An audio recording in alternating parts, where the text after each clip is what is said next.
warning for Western York County in upstate South Carolina, Cherokee County in upstate South Carolina, until 5:15 p.m. Eastern Daylight Time.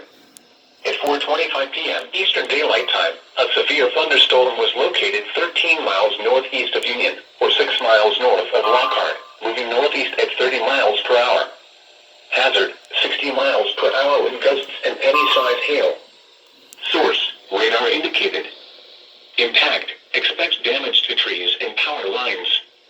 Locations impacted include Gaffney, York, Clover, Blacksburg, Sharon, Hickory Grove, Smyrna, Count Bend National Battlefield, Kings Mountain State Park and Bullet Creek.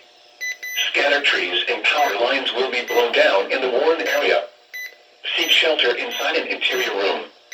Please report damaging winds, hail, or flooding to the National Weather Service Greenville Spartanburg by calling toll-free 1-800-267-8101 or by posting on our Facebook page or tweet it using hashtag NWSGSP. Your message should describe the event and the specific location where it occurred.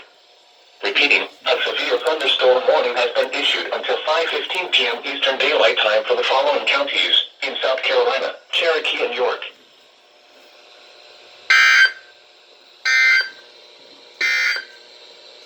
The severe thunderstorm warning for Abbeville and Western